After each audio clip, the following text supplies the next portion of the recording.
The ice sculptures were melting under the heat lamps by the time Gavin Sharp raised his champagne flute. 22nd floor of the Meridian Development Tower, all glass and white linen, city lights glittering below like scattered diamonds. I stood near the balcony doors where the cold leaked through, my breath fogging the glass. The brass compass in my tuxedo pocket felt warm against my ribs, my father's, engraved, true north. "To Warren!" Gavin's voice carried across the ballroom, sharp and loud. "The only man I know who retired to play in the mud." The table erupted. Diane's laugh cut through the rest, bright and cruel. Her hand rested on Gavin's arm, fingers pale against his dark suit. He leaned toward me, grinning.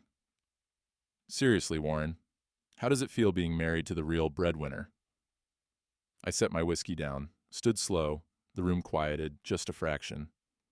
"Feels like everyone here forgot who actually owns the land you're all so excited about." Diane's smile froze. Well, I walked out. Her heels clicked after me across the marble. "What the hell did you just do?" The dawn came cold and clear, the kind of January morning where your breath hangs in the air like a ghost. I stood at the property line with my father's transit level, the old brass instrument heavy in my hands. Frost covered the grass in white lace patterns. A cardinal called from the fence post. Dad's favorite bird, the one he said meant good luck. I'd been surveying since first light, checking boundaries the way I did every few months. Habit, meditation. The land rolled gentle toward the lake. 300 acres my father bought in 1947 with his GI Bill money. $40 and a dream of freedom after years of taking orders. That's when I saw them. Orange survey stakes, bright plastic, new, 6 of them marching along the eastern boundary, each one driven deep into the frozen ground. I hadn't put them there. My boots crunched through the frost as I walked the line. Each stake was marked with flagging tape, the kind professional surveyors used. I pulled one up. The bottom was clean, no rust, no weathering. Placed within the last week, maybe less. The diesel smell hit me before I heard the engine. A truck coming up the access road, kicking up gravel. I watched it slow near my driveway, then accelerate away. Meridian Development logo on the door. Same company as last night's gala. My gut went cold. By 10 a.m., I was standing in the county clerk's office. Linda Hoffman had worked there 30 years, knew every deed in the county by heart. She looked up from her computer, reading glasses perched on her nose. "Warren, wasn't expecting you." "Need to check something." I kept my voice steady. "Anyone file paperwork on my property recently?" Her fingers flew across the keyboard, then stopped. Her face changed, just a flicker, but I caught it. "Warren, you filed a rezoning application 3 weeks ago." "No, I didn't." She turned the monitor toward me. There it was. Application for commercial rezoning, Dalton property, 300 acres. Filed January 2nd, my signature at the bottom, the capital W, the looped R, all of it. Perfect. Except I'd never signed it. "Hearing set for April 15th, Linda said quietly. 84 days. You really didn't know?" The paper felt like ice when she handed me the copy. I scanned down, legal descriptions, lot numbers, adjacent parcels. Then I saw it. Easements pending, DGS Holdings LLC, DGS, Diane, Gavin, Sharp. The fluorescent lights buzzed overhead. Linda was talking, something about public notices and mailing lists, but her voice sounded far away. The compass in my pocket suddenly felt heavier. "Warren, you okay?" I folded the papers. "Who owns DGS Holdings?" "I'd have to pull the LLC registration. Give me a minute." She disappeared into the back office. I stood there, staring at my forged signature. My hands didn't shake. That surprised me. Maybe I was too old for shaking, or maybe some part of me had known all along. The way Diane stopped walking the land with me last summer. The way she'd been working late every Thursday for 6 months. The way she'd laughed last night. Linda came back with a thin file. DGS Holdings LLC, formed 18 months ago, 3 partners. She read the names. Diane Dalton, Gavin Sharp, Mitchell Cray. Mitchell, the CEO. The man who'd smirked at me across the ballroom while Gavin made his toast. "They've been busy," Linda continued. "Purchased 4 adjacent parcels in the last year, all cash." She looked up at me, something like pity in her eyes. "Warren, this rezoning, if it goes through, your property and theirs combined would be worth about $40 million for commercial development." The room tilted slightly. I steadied myself against the counter. "They need my land." "They need your lake frontage," she corrected. "Without it, the whole project dies." I thanked her and walked out into the cold. The sun was bright, but it gave no warmth. Across the square, I could see the Meridian Development office, all glass and steel. Whose steaks, I'd wondered this morning. Now I knew. The kitchen was cold when I got home. Diane stood at the counter, coffee in hand, still in her bathrobe. She didn't look up when I came in. "We need to talk about the rezoning application," I said. Her shoulders stiffened, just for a second. Then she turned, face smooth. "What about it?" "I never signed it." "Warren," she set her cup down, gentle, too gentle.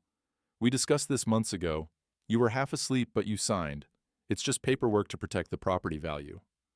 Whose orange stakes are on the eastern boundary? Does it matter?" Her voice sharpened. "The land's in both our names. I'm protecting our investment." "Our investment, not our home, not our legacy." "My father's buried in that ground," I said quietly. She picked up her coffee. "Your father's dead, Warren. The land isn't." The smell of her perfume, expensive, sharp, made my stomach turn. "Hearing's April 15th, I said. 84 days. "Then we have time." She walked past me toward the bedroom. "Don't make this difficult." The door closed. I stood there, alone in my own kitchen, wondering when she'd stopped being my wife and started being someone else entirely. That evening, the house felt smaller. Winter dark came early, pressing against the windows. I sat at the kitchen table, with the county clerk's papers spread out like evidence at a crime scene. The furnace kicked on, rattling through the vents. Diane came in smelling of wine and something else, cologne that wasn't mine. She glanced at the papers, then away. "You've been talking to Linda." "I've been reading." I tapped the LLC registration. "DGS Holdings. Cute." She poured herself more wine. Her hand was steady. "It's just business, Warren." "Business." The word tasted bitter. "You and Gavin formed a company 18 months ago, bought 4 parcels around my land, used my credit to do it. Our credit. I never authorized those purchases."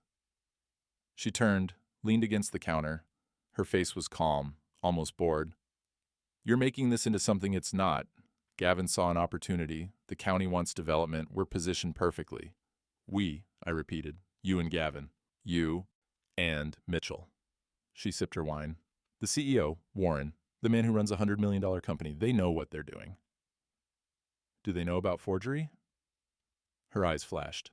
Just for a second, then gone. "That's dramatic." "My signature on that rezoning application." "You signed it." Her voice cut sharp. "Last fall after dinner, you'd had bourbon. I brought you the papers. You signed. Maybe you don't remember, but I do." The lie came smooth as glass. I'd never signed anything drunk in my life. My father's rule: a signature's a promise. Make it sober. "The stakes," I said, "on my property line." "Our property." She set down her glass hard enough to ring. "God, Warren, do you hear yourself?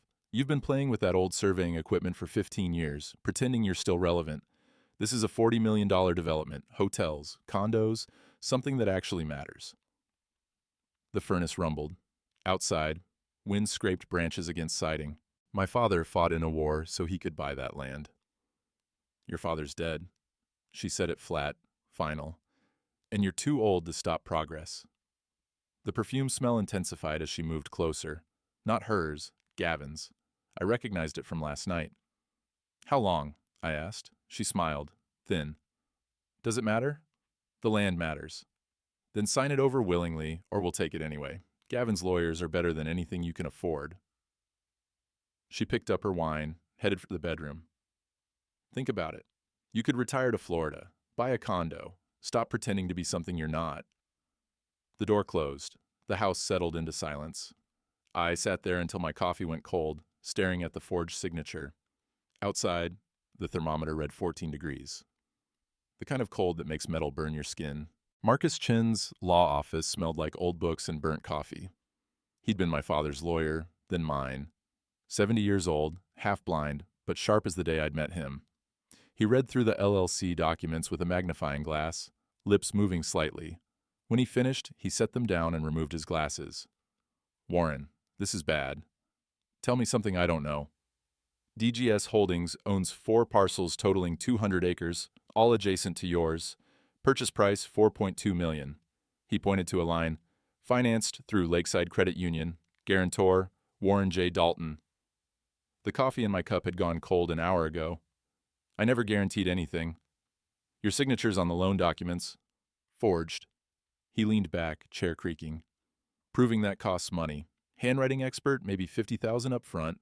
Court costs, depositions, you're looking at 6 figures before we even get a hearing. How much do I have? He didn't need to check. $12,000 in your personal account.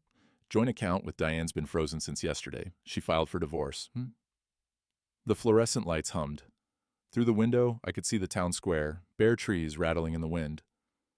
If those signatures are real, Marcus continued, you're personally liable for $4.2 million in debt. If they're forged, he paused. Warren, without proof, you're just an old man claiming his wife tricked him. Juries don't like that story. So I do nothing. I didn't say that. He pulled out a yellow legal pad, started writing. We file a motion to delay the rezoning hearing. Buy time. Meanwhile, we need to find something, anything, that proves those documents are fraudulent. The survey stakes. They're using a new boundary survey that doesn't match my father's original. Marcus looked up. Your father's survey still exist? Somewhere. Maybe in the barn. Find it. He pushed the pad toward me. Original surveys are legal documents. If theirs contradicts your father's, we might have leverage. I stood, my knee cracked, loud in the quiet office. April 15th, that's 82 days. Then we'd better move fast. He walked me to the door. Warren, be careful. When there's $40 million at stake, people do desperate things. Outside, the wind cut through my coat. Across the square, I saw Gavin's truck parked outside Diane's lawyer's office. My phone buzzed. A text from a number I didn't recognize. Back off, old man. You can't win. I deleted it and started my truck. The engine turned over rough in the cold. 82 days until the hearing. 82 days to find my father's survey, if it still existed. Hank Rubens arrived on a Tuesday morning when the temperature hadn't cracked 20 degrees in a week. His truck coughed blue smoke, same Ford he'd been driving since Reagan was president. He climbed out slow, arthritis in both knees, and stood looking at my barn like it was an old friend. Been a while, he said. 3 years. I handed him coffee and a thermos. Thanks for coming. We'd surveyed together for 2 decades before he retired. He knew land the way some men know scripture. Every contour line, every elevation mark, every trick of the trade. If anyone could help me, it was Hank. Inside the barn, dust motes floated in thin winter light. The old transit level sat on the workbench where I'd left it, brass tarnished but solid. Hank ran his fingers over it like greeting an old dog. Your daddy's, he said, not a question. 1947. He examined the orange survey stakes I'd pulled up, turning them in his gnarled hands. Then he spread out the county maps on the workbench, weighing down the corners with old wrenches. The paper crackled, stiff from cold.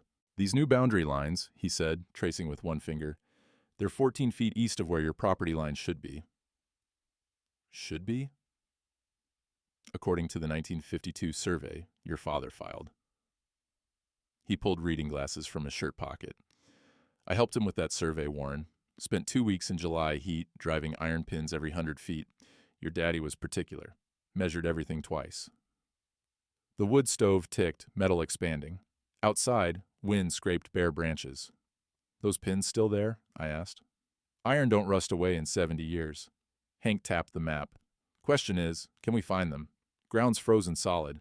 Metal detector won't work through 8 inches of frost. What about the original survey documents? He looked at me over his glasses. Your daddy kept everything, stored it somewhere weather couldn't touch it. You checked the barn loft? I hadn't been up there in years, not since my knee went bad.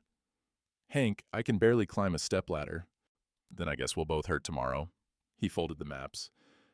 Because if that original survey exists and we can prove these new boundaries are wrong, we've got something. Without it? He shook his head. You're just an old man yelling at the wind. A truck passed on the road, engine loud in the cold air. Through the barn door, I could see tire tracks in the snow leading to my property line. Someone had been surveying recently. They're moving fast, Hank said, following my gaze. Which means they're worried about something. Or they think I'm too old to fight back. He smiled, thin and hard.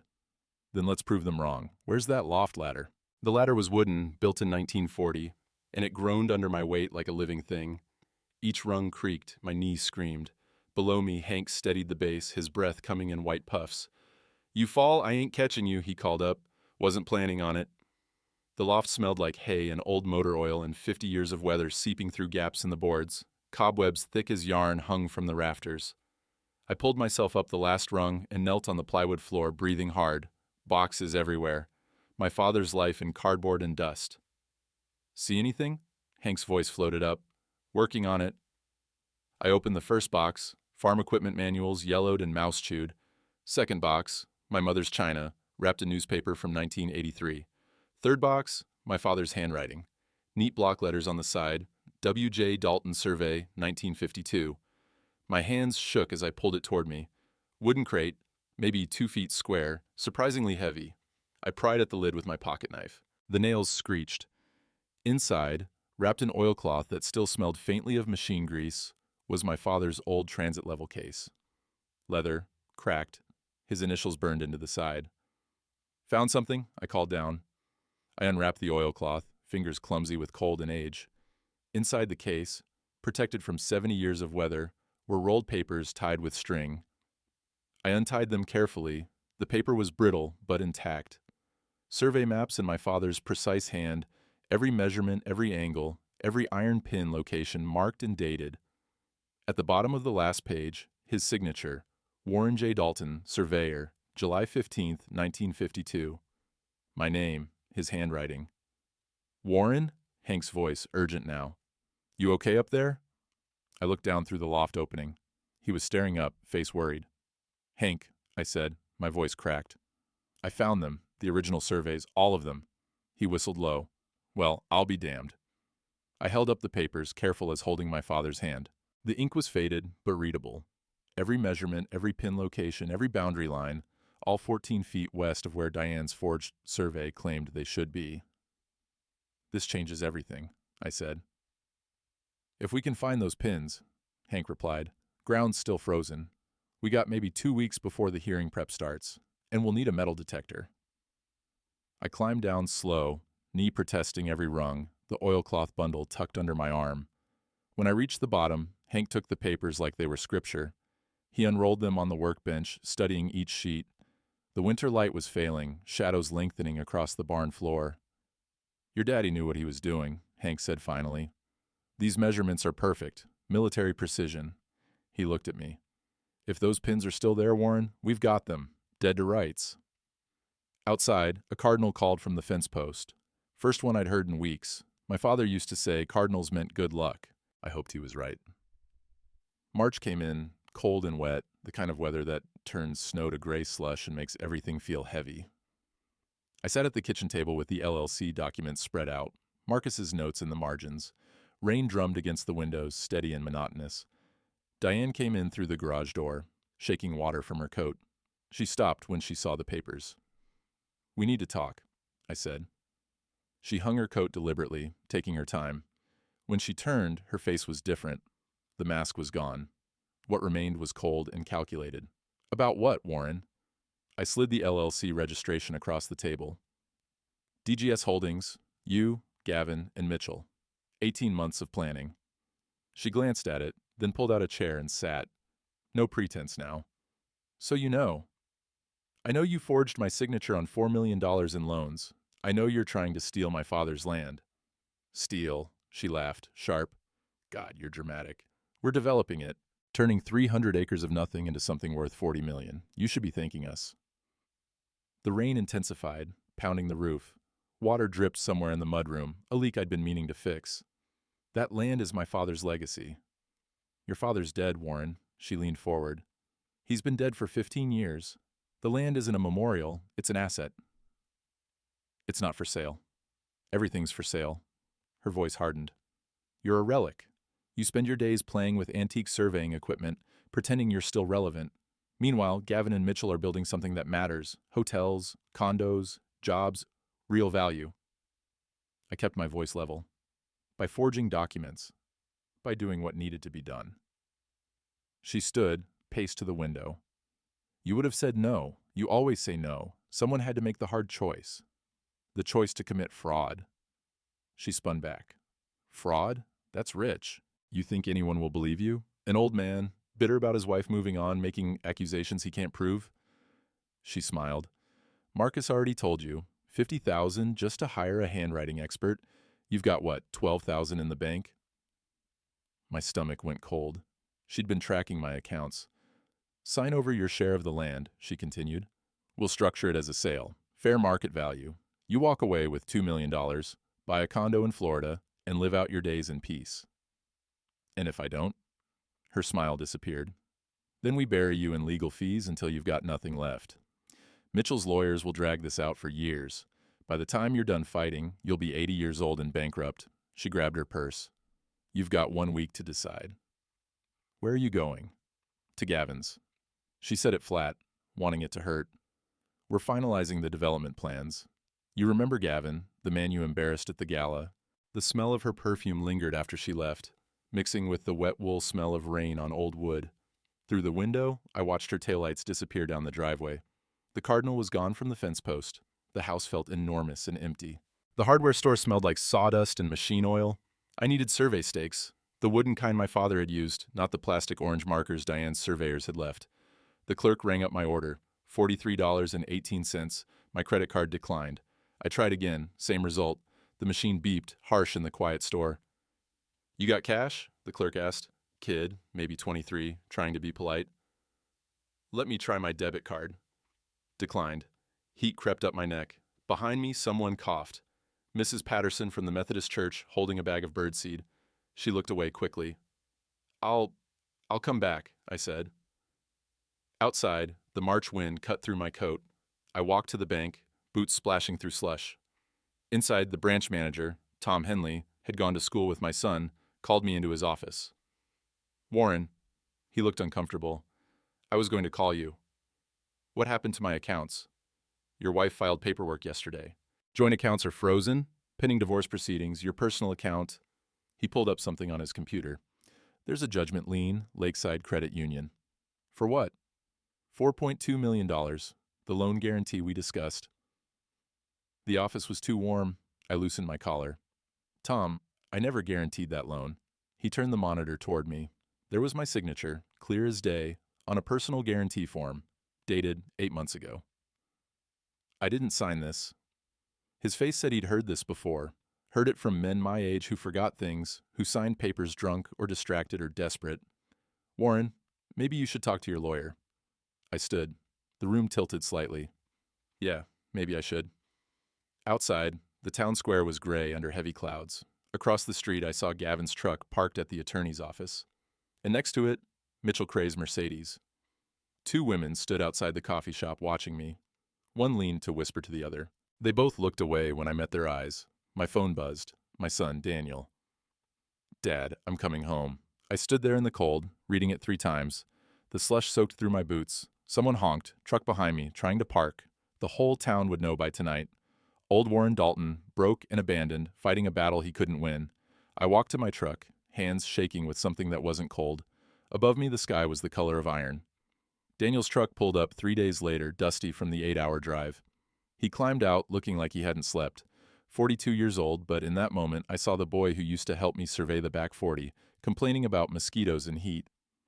We stood in the driveway, March wind pushing clouds across a pale sky. He didn't say anything, just pulled me into a hug. His coat smelled like highway coffee and diesel fuel. You didn't have to come, I said. Yeah, I did. Inside, I made coffee while he looked at the papers spread across the kitchen table. The house creaked and settled around us. Outside, the first robin of spring hopped across brown grass.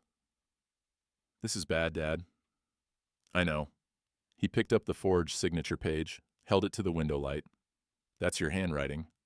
It's not my signature. It's perfect. He set it down carefully. How'd they do it? Practice, I imagine. Diane's seen me sign things for 15 years. Daniel sat heavily. I told you she was wrong. When you got married, I said, I know what you said. You were lonely. After Mom, he stopped, started again. I get it. But this woman, Dad, she saw you coming a mile away. The coffee maker gurgled. Through the window, I could see the barn, the property line beyond it. My father's land, 300 acres of freedom bought with $40 in a dream. I pulled the brass compass from my pocket, set it on the table between us. Your grandfather's, I said. He carried it through France and Germany. Says True North on the back.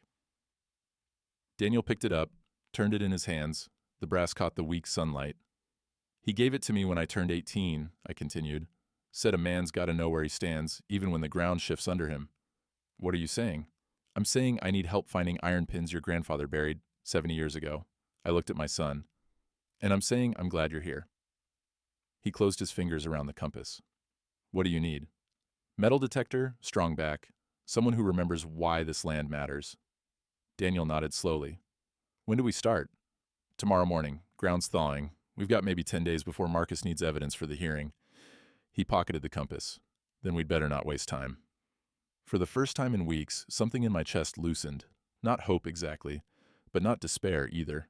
Outside, the robins sang. Spring coming, whether we were ready or not. Hank arrived after dark with a metal detector that looked older than him.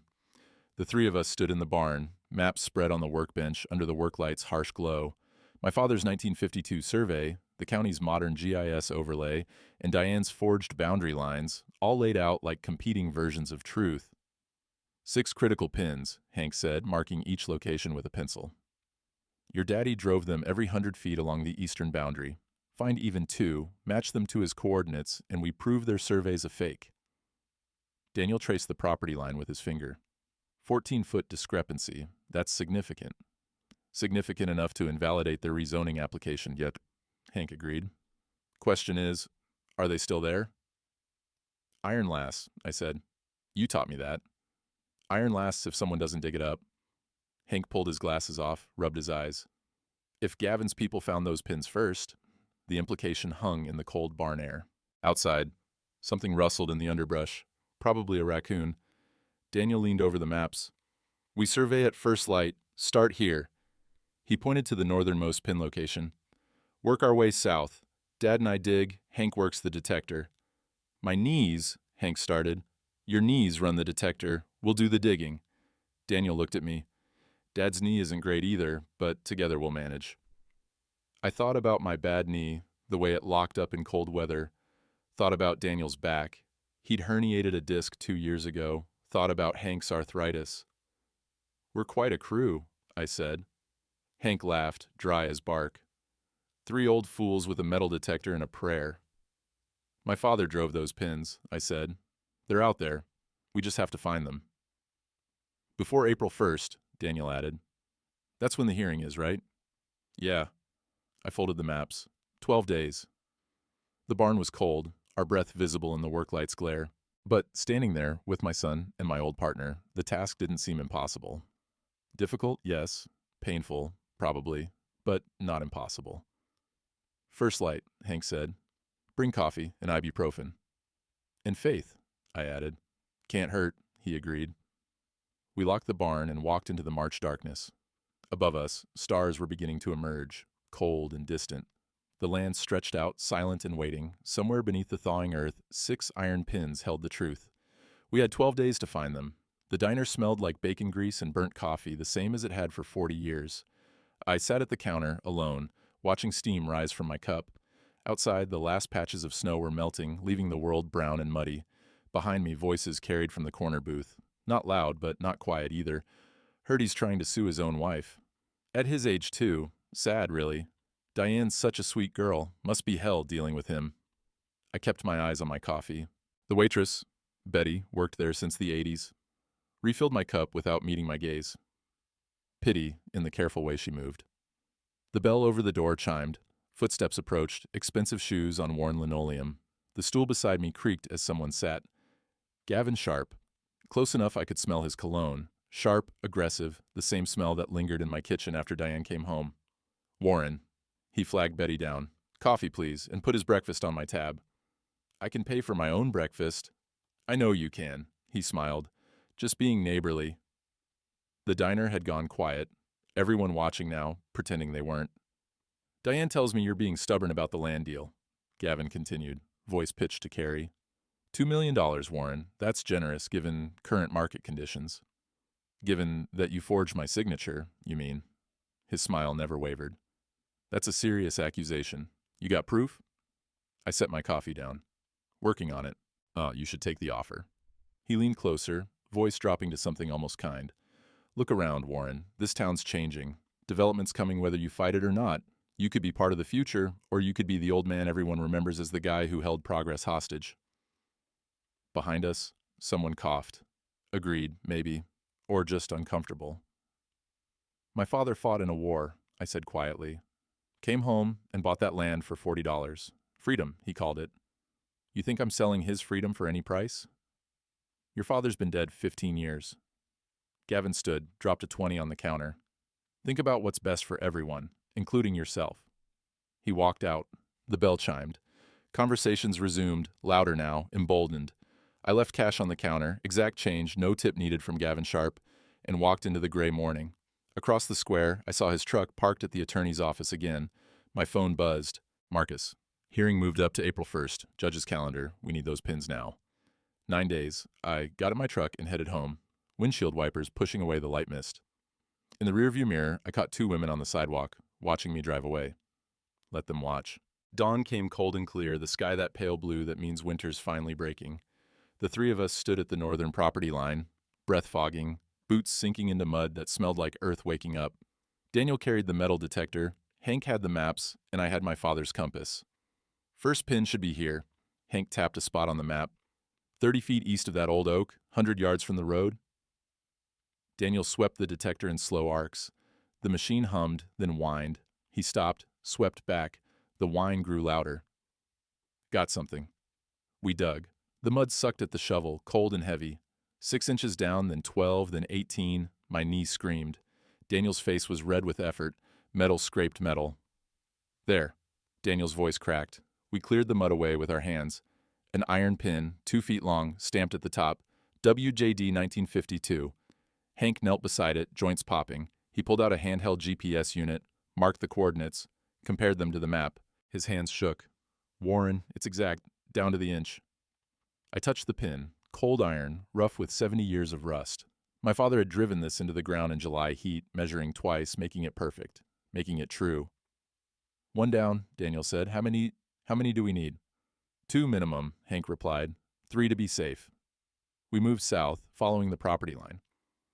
The metal detector whined and fell silent, whined and fell silent. False positives, old fence wire, buried cans, a rusted horseshoe. Then, near the lake edge, another hit.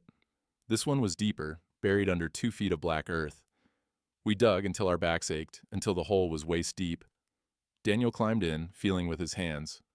Got it. He pulled it up. Another pin, identical to the first. WJD 1952. Hank's GPS confirmed it. 14 feet west of where Diane's forged survey claimed the boundary should be. 2 pins, what I said, both exactly where my father marked them. 2 pins that prove their survey's a fraud, Hank corrected. He photographed each one, the GPS coordinates displayed clearly on his unit's screen. The timestamp showed today's date, the location precise to 3 decimal places. Daniel climbed out of the hole, mud-covered and grinning. 3rd pin? We found it an hour later, hidden beneath deadfall near the tree line. 3 pins, 3 perfect matches to my father's 1952 survey. 3 pieces of truth that couldn't be faked or forged or explained away. By the time we finished, the sun was high and warm. Real warmth, the first I'd felt in months. Spring peepers called from the marsh. A red-winged blackbird sang from the cattails. We stood there, 3 muddy men with aching backs and dirty hands, looking at the evidence spread on the tailgate of my truck. Maps, photographs, GPS coordinates, the iron pins themselves, still embedded in clumps of earth, proof they'd been exactly where my father said they'd be. This is it, Marcus had said we needed. Physical evidence, irrefutable.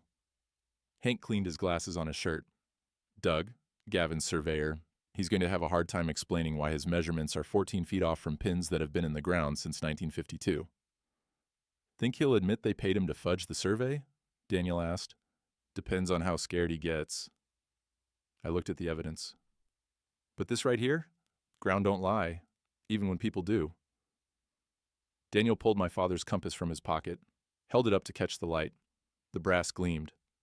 True north, he read. Grandpa knew what he was doing. Always did. I took the compass, felt its familiar weight. Now we just have to make sure the judge knows it too.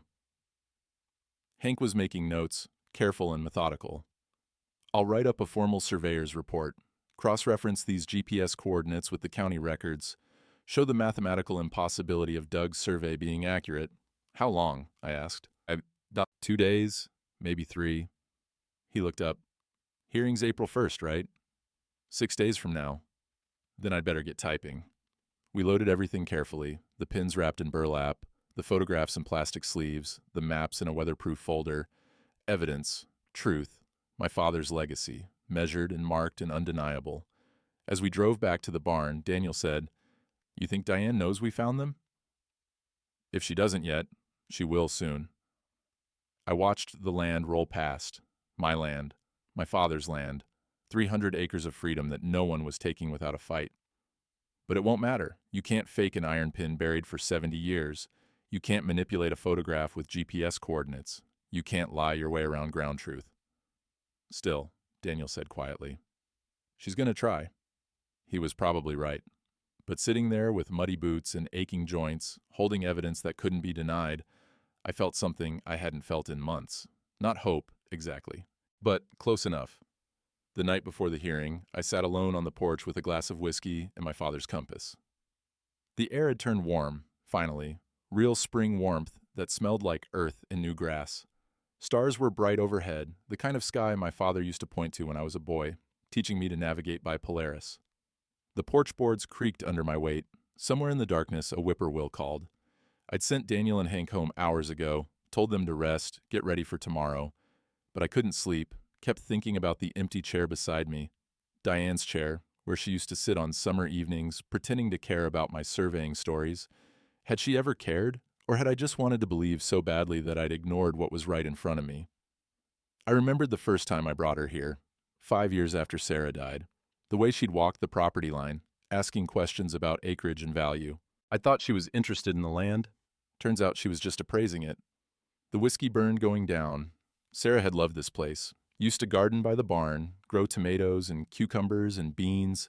We'd walk to the lake at sunset and she'd ask about my father's war stories, the ones he only told me once before he died. She understood that the land wasn't just dirt. It was memory, legacy, freedom bought with blood and paid for with $40 in a dream. Diane had never asked about my father's stories. I pulled out my phone, scrolled to the photos Daniel had taken of the iron pins. WJD 1952, my father's initials stamped in metal that had outlasted him by decades. He'd been 42 when he drove those pins, younger than Daniel was now, strong, sure of himself, building something permanent in a world that had tried to tear him apart. What would he think of me now? 67 years old, divorced, fighting to keep what he'd given me, or would he understand? Would he say that some battles are worth fighting, even when you're tired, even when the whole town thinks you're a stubborn old fool? The compass was warm in my hand. I turned it over, read the engraving by Porchlight. True north. I wanted her to love what I loved, I said aloud, to the darkness, to my father's ghost, to no one. The land, the legacy, the idea that a man's word matters, that truth is worth something. But you can't make someone love what they don't understand.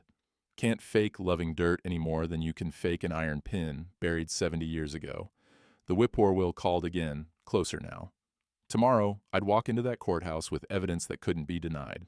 I'd prove that Diane and Gavin had forged documents, manipulated surveys, lied to the county and to me. I'd win, probably.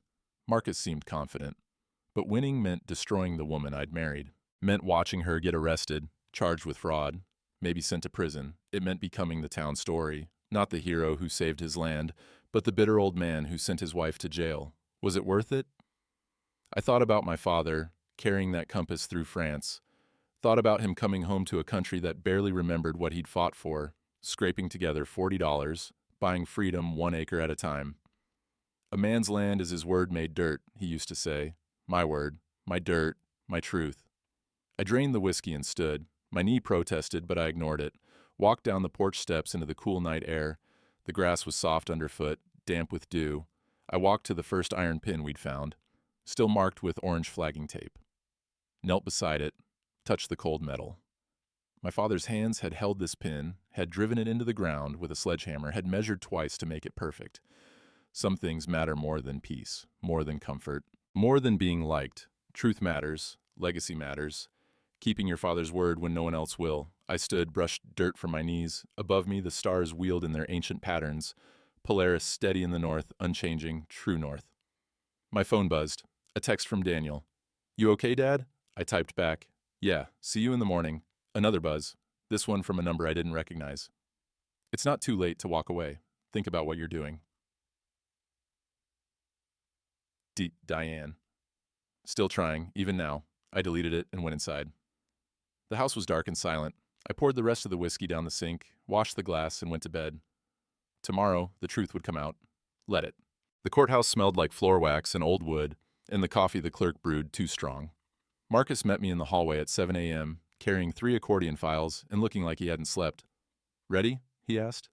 "As I'll ever be." Daniel arrived 5 minutes later with Hank, who carried a leather portfolio containing his surveyor's report. 40 pages of measurements, coordinates, mathematical proofs, and photographs. Evidence that couldn't be argued away. We set up in a small conference room down the hall from the hearing chamber. Marcus spread everything across the table. The 1952 survey, the forged documents, the GPS data, the photographs of the iron pins still embedded in earth. "Here's how this plays," Marcus said. "Commission will hear Gavin's presentation first. They'll show their development plans, argue economic benefit, present their survey as evidence of proper boundaries, then we get our turn." "And that's when we bring out the pins," Daniel said. "That's when we prove their entire application is based on fraudulent survey work." Marcus tapped the photographs. "These pins are the kill shot. Been in the ground since 1952, exactly where Warren's father marked them. 14 feet off from where Gavin's surveyor claims the boundary is." Hank adjusted his glasses. "I'm prepared to testify. Explain the technical impossibility of Doug's survey being accurate." "Good." Marcus checked his watch. "Hearing starts at 9. Diane's lawyer will probably try to settle before we go in, offer money, try to make this go away quietly." "I'm not settling," I said. "I know, but they'll try." Footsteps in the hallway. Marcus glanced at the door, then pulled a document from his briefcase. Set it on the table, almost reverently. "One more thing," he said. "I found something yesterday, went through the county archives, pulled your original marriage paperwork from 15 years ago." I stared at the document. My signature, Diane's signature, a notary's seal. "The prenup," Marcus continued. "You insisted on it after Sarah died. Wanted to protect Daniel's inheritance, make sure the land stayed in the family." Daniel leaned forward. "I remember. Mom, your first wife. She made you promise. If you ever remarried, you'd protect what Grandpa left." "Diane signed it," Marcus said. "Right here. She waived all claims to property acquired before the marriage. The 300 acres, Warren. It's yours alone. Always has been." The room went silent. I could hear the clock ticking on the wall, the coffee maker gurgling in the clerk's office down the hall. "She can't touch it," I said slowly. "In a divorce, she gets alimony, maybe spousal support, but the land?" Marcus shook his head. "It's protected. And here's the thing. Gavin's lawyers don't know this exists. When they filed the rezoning application in your name, they assumed you and Diane had joint ownership. But we don't," Daniel said, understanding dawning. "Which means every document they filed is invalid," Marcus finished. "The rezoning application, the easement agreements, all of it. They tried to rezone property Diane had no legal right to control." Hank whistled low. "That's not just fraud. That's criminal fraud," Marcus said. "Knowingly filing false documents with the county. That's 3 to 5 years. Minimum." I sat down heavily. All these months, I'd been fighting to prove the survey was forged. But the real problem was simpler than that. Diane had tried to give away something she never owned in the first place. "Does she know?" I asked. "About the prenup? She signed it 15 years ago and forgot." Marcus smiled, thin and cold. "So no, she doesn't know, not yet. When do we tell her?" "In the hearing, in front of the commission, the lawyers, the reporters." He checked his watch again. 30 minutes. Daniel put his hand on my shoulder. "You okay with this? It's going to be public." I thought about Diane's text last night. "Think about what you're doing." I'd thought about it all night, and I knew. "My father fought a war so he could come home and buy freedom," I said. 300 acres of it. I'm not letting anyone take that away, not quietly, not publicly, not ever." Marcus began repacking the files. "Then let's go remind them who actually owns the land." We walked down the hallway toward the hearing chamber. Through the windows, I could see reporters gathering on the courthouse steps, news vans with satellite dishes. This was going to be the biggest story the county had seen in years. Old man versus young developers, legacy versus progress, truth versus lies. Let them watch. The ground didn't lie, and neither would I. The hearing chamber was packed. 5 commissioners sat behind a raised bench, nameplate cards reflecting the overhead fluorescence, county seal on the wall behind them, American flag in the corner. Rows of wooden benches filled with townspeople, reporters, lawyers, inexpensive suits. Diane sat in the front row with Gavin and Mitchell Cray. She wore navy blue, professional, her hair pulled back. When I walked in, she didn't look at me. The gavel banged. Application for commercial rezoning, Dalton property. Petitioners may present. Gavin's lawyer stood, young, polished, the kind who charged $500 an hour. He clicked through a presentation on a projection screen. Artist renderings of hotels, condos, restaurants, economic impact studies, job creation projections, all very impressive, very persuasive. The property in question, he said, comprises 300 acres of undeveloped land currently owned jointly by Warren and Diane Dalton. Our clients have secured all necessary easements and conducted a comprehensive boundary survey. He displayed Doug's survey, the forged one showing boundaries 14 feet east of where they should be. This development represents $40 million in investment and 200 permanent jobs for the county. The Daltons have agreed to the rezoning, as evidenced by Mr. Dalton's signature on the application. He sat down. The commissioners nodded, impressed. Then Marcus stood. "If I may," he said quietly. The petitioner's entire application rests on 2 assumptions. First, that Warren Dalton signed the rezoning application. Second, that the boundary survey is accurate. He paused. Both assumptions are false. Murmurs in the gallery. Diane's lawyer started to object, but the chair waved him silent. Marcus called me to the stand. I walked up, placed my hand on the Bible, swore to tell the truth. My voice was steady when I spoke. I never signed that rezoning application. Someone forged my signature. Gavin's lawyer jumped up. "Your Honor, that's a serious accusation without proof." "We have proof," Marcus interrupted. He placed the iron pins on the evidence table. Still caked with mud, still stamped WJD 1952. These are property boundary markers Warren's father drove into the ground in July 1952. We excavated them last week from their original locations. He displayed the photographs, GPS coordinates clearly visible, timestamps showing the date. The coordinates of these pins match exactly with Warren's father's 1952 survey. They are 14 feet west of where the petitioner's survey claims the boundary should be. The room went silent. One commissioner leaned forward, studying the photographs. "Doug Harrison, the surveyor who conducted the boundary analysis for the petitioners, is present," Marcus continued. "I'd like to call him to the stand." Doug looked like he wanted to disappear into the floor. He was mid-40s, nervous, sweating through his shirt. When he took the stand, his hand shook on the Bible. Marcus was gentle at first, asked about his qualifications, his process, his equipment. Then, "Mr. Harrison, can you explain why your survey measurements are 14 feet off from iron pins that have been in the ground since 1952? Doug's face went red. The GPS readings were... GPS can be wrong. Sometimes, but iron pins don't move, do they?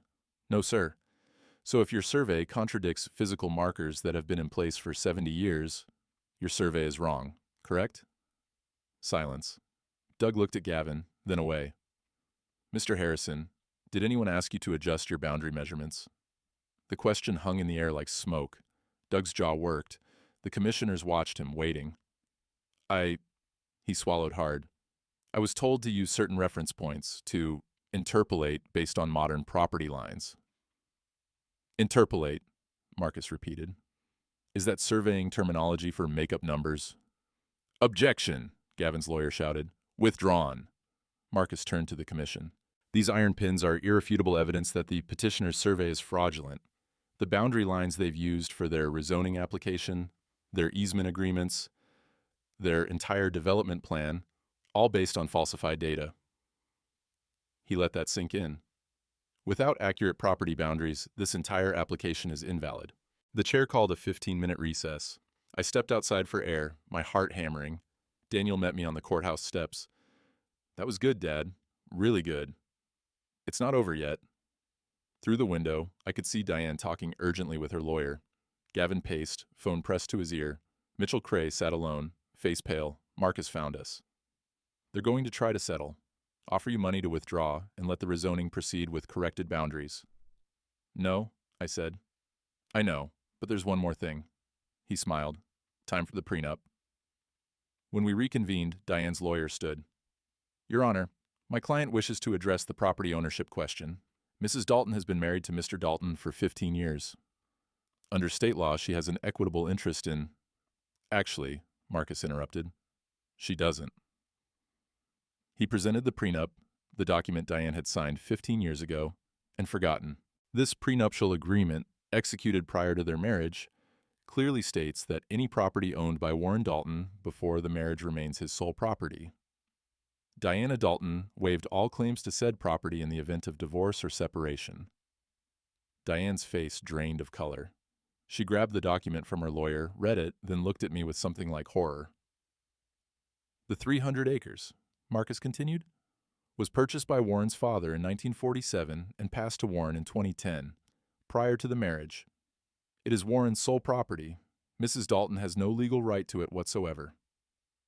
The chair leaned forward. So Mrs. Dalton signed a rezoning application for property she doesn't own? Correct. And worse, she filed easement agreements, development contracts, and loan guarantees using property that wasn't hers to pledge. That's fraud, one commissioner said quietly. Yes, ma'am, it is.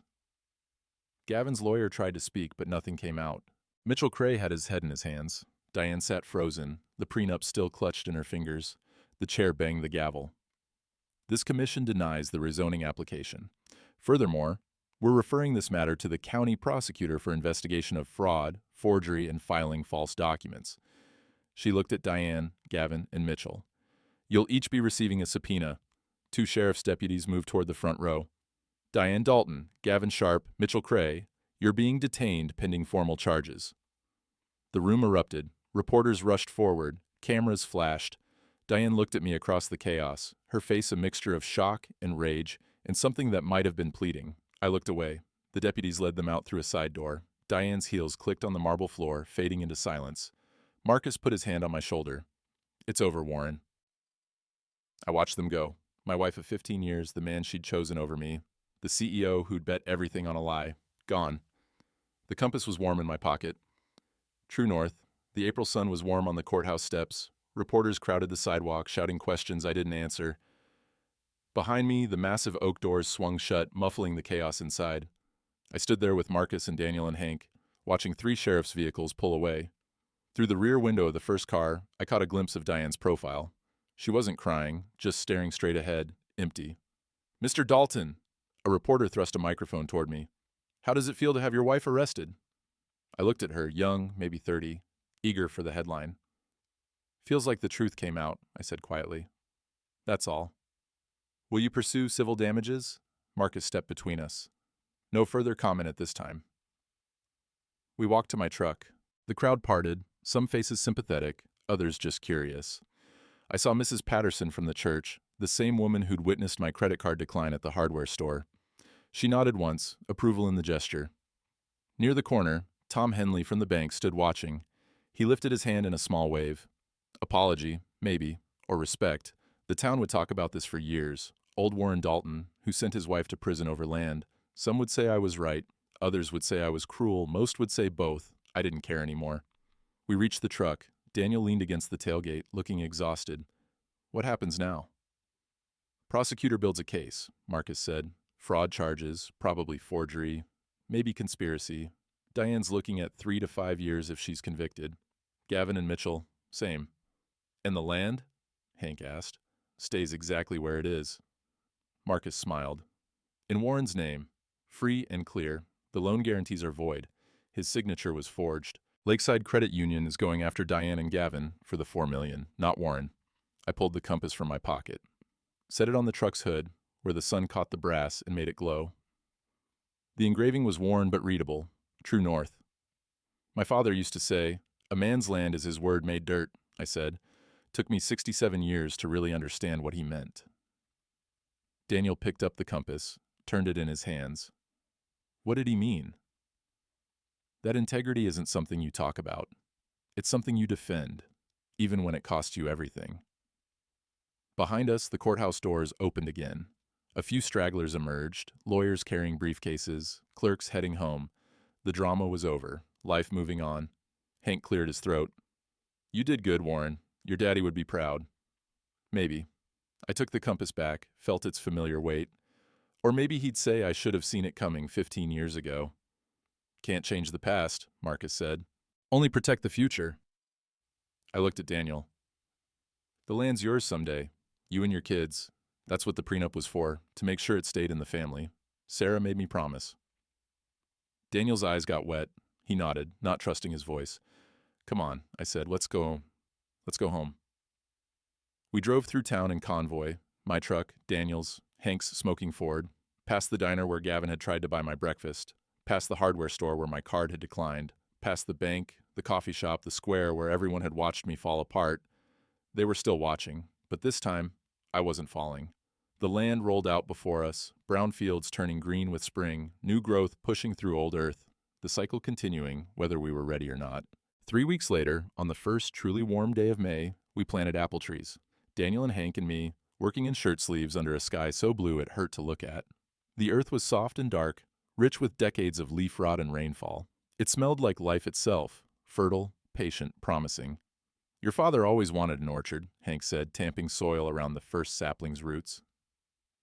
"Never got around to it," I replied. "Too busy surveying, working, surviving." "Well," Daniel set another tree in its hole. "We're getting around to it now." We planted 20 trees that afternoon, young saplings barely taller than my waist, their leaves pale green and tender. Apple varieties my father had talked about, Macintosh, Cortland, Northern Spy, old names for old dreams. The work was hard, my knee complained, my back ached, but it felt good, honest labor in honest dirt, building something that would outlast us all. When we finished, we stood back to survey the work. 20 small trees in neat rows, each one staked and watered, each one marked with a wooden tag bearing its name.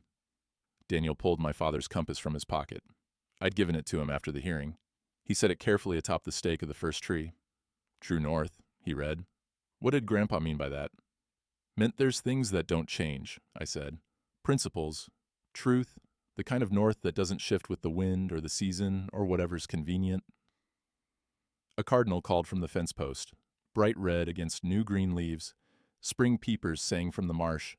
The lake sparkled in the afternoon light, ice-free for the first time in months. 7 years, Hank said. "That's how long till these fruit." "I'll be 74, I calculated. "You'll make it," Daniel said. "Maybe." I looked at the young trees, imagining them full-grown, heavy with apples, providing shade and fruit and beauty long after I was gone. But even if I don't, they'll still be here. That's the point. We walked back to the barn, tools over our shoulders, boots caked with good mud. Behind us, the orchard stood silent in the golden light. Waiting, growing, becoming, some roots run deeper than greed, and some truths are buried in ground, waiting for a man stubborn enough to dig them up. A week after the planting, I sat alone on the porch at sunset, coffee steaming in my hands, bare feet on cold wood, the kind of quiet that comes when the work is done, and all that's left is living with what you've built. The compass sat on the railing beside me, catching the last light.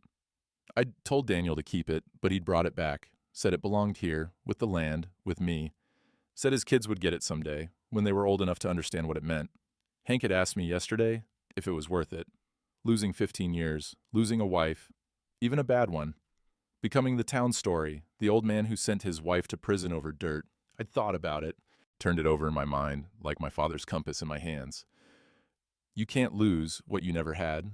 Diane married the land, not me. I just didn't see it till she tried to steal it. And maybe that was my fault, wanting so badly not to be alone that I ignored what was right in front of me. But the land, that was real. 300 acres my father bought with $40 and a war's worth of nightmares. Freedom, he called it. The kind you can walk on, measure, defend. The kind that doesn't lie or leave or change its mind when something shinier comes along. My father used to say, a man's land is his word made dirt.